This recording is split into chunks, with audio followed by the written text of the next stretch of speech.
Hello everyone, and welcome to my playthrough of Space Quest 2 Volhol's Revenge. If you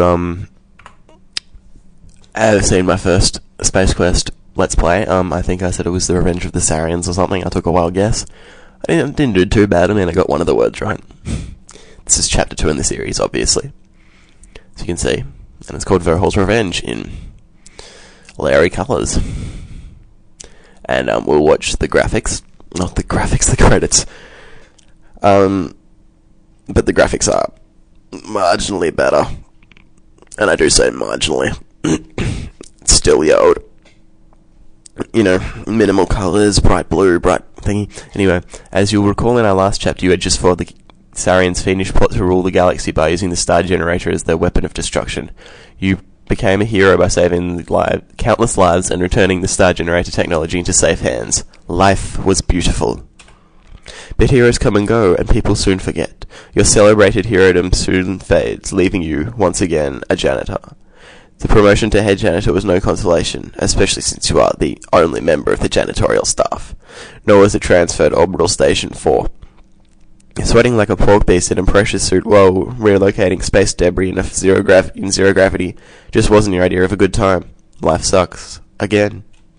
It's a bit sad. Place. Xenon Orbital Station 4. It's a... Got a feel for...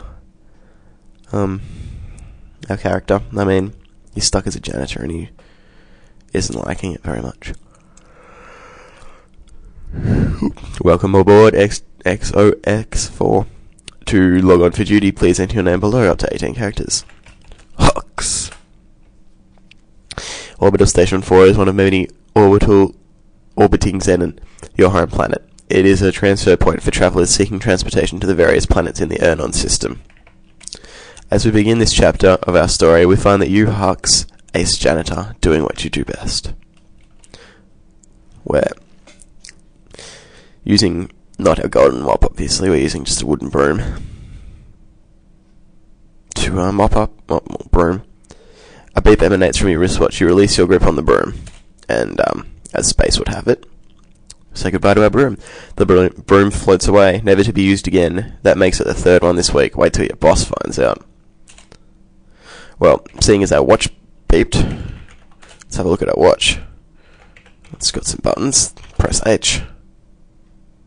Your horoscope for today. Keep up the good work. Today could bring your big promotion that you think you deserve. Don't take any wooden buckazoids. Let's press T. The time is 11:26 and the temperature is negative 47 degrees Celsius. The button we do need to press is C. The other two are just stuff that I want to show what they did. So I skipped over C. That's our boss on the screen telling us something. Hux, get in here on the double. You've got a mess to clean up in the shuttle which just returned. One of the passengers was spacesick on the way down. Besides, it should have been done out there an hour ago. Get a move on.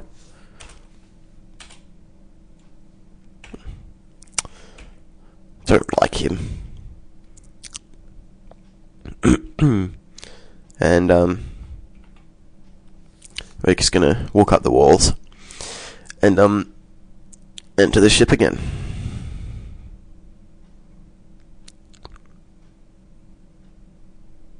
Pretty nifty.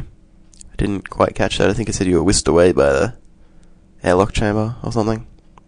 Stand by for decontamination.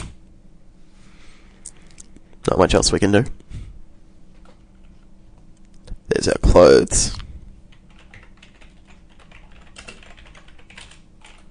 Lovely.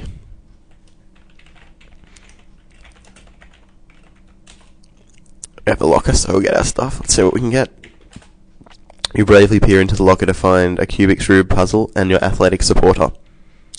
If any of you can't figure that out, it's a Rubik's Cube. Get cube. Okay. And get athletic supporter. Okay.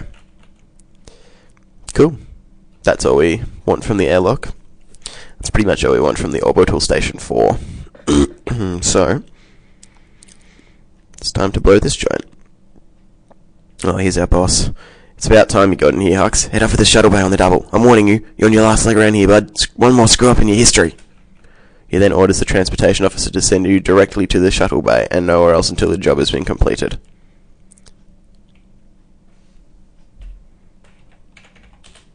He doesn't understand how to cry. Get the sympathy vote or something, maybe. I don't know.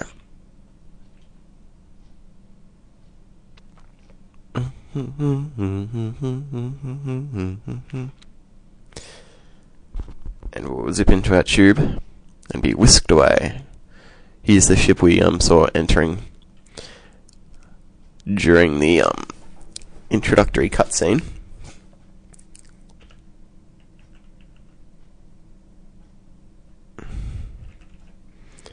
And seeing as we have to go clean it up, let's go have a look what we need to do, you know.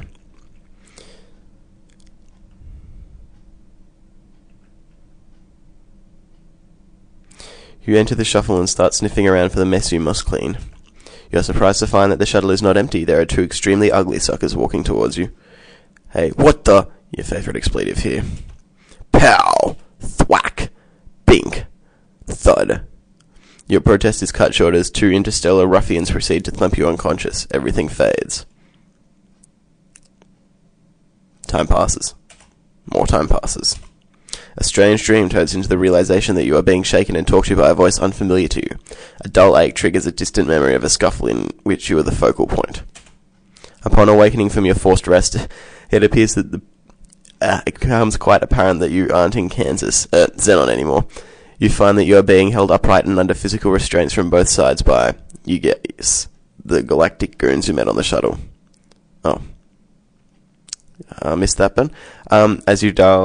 As your eyes dial into focus, you make out an oddly disfigured being seated before you. A sagging mass of flesh that appears to once have been human at one time. Tubes and wires extend from his body, leading to machines which keep him alive. Suddenly, his visage stirs and begins to speak. Ha ha. Well, did we have a nice nap? I thought we would have to resort to drastic measures to wake you. Oh well. Welcome to my humble fortress, Hux. The name's Vohall, Sludge Vohall. I was the genius behind the star generator when it was still in its concept stages. Remember, this is the guy from the cartridge in the last one, for those of you who watched it. It was to be my ultimate war weapon until some sissy-pants scientist decided it would be better used for saving lives rather than destroying them. What a waste of technology. Excuse me if I sound bitter. Anyway, you ruined my Sarian operation. I was going to use the star generator to make Xenon pay for what they did to me. They were going to know my wrath in a big way. You somehow managed to change all that. Oh, I suppose I should have known better to use those mental midget Sarians. That's not the point, however. You are responsible, and you shall pay. Besides, I have another plan, and you'll not be around to foil it. I've devised a plan so horrible, so frightening, so diabolical that no one will be able to stop me. Observe my latest creation. It's quite clever, this one. I intend to infest your planet with thousands of these genetically engineered door-to-door life insurance salesmen. I will at last reap sweet revenge from the scientific community that mocked me. My plan was to kill you, but I've had a change of heart. Ah ha ha, get it? He peers down at the hoses protruding from his chest and connected to a life support system. Forgive me, I'm a kidder. I've decided I would get much more enjoyment watching you suffer. My associates will escort you to the surface of Labion, where you'll perform many painful hours of manual labor in my mines. Be seeing you. You were injected with something which renders you unconscious and carried away to a shuttle. When you awake, you look through the viewing port and see Vohall's massive asteroid fortress. You see Vohall's massive ass. Ah, the irony. Alright, here we are on Labion. I'm going to save it. Oh, I didn't save when we started. Oh well, not much chance of doing anything. On Labion. After touching down on a giant landing platform, you are ushered to a hovercraft waiting to transport you to the mining site. Utter despair sets in. Okay, I'm just going to quickly save it again and pause it. We're almost out of time, so we'll get to Labion in the next video. Thank you for watching, and I will see you next time on my Let's Play of Space Quest II: Vohall's Revenge.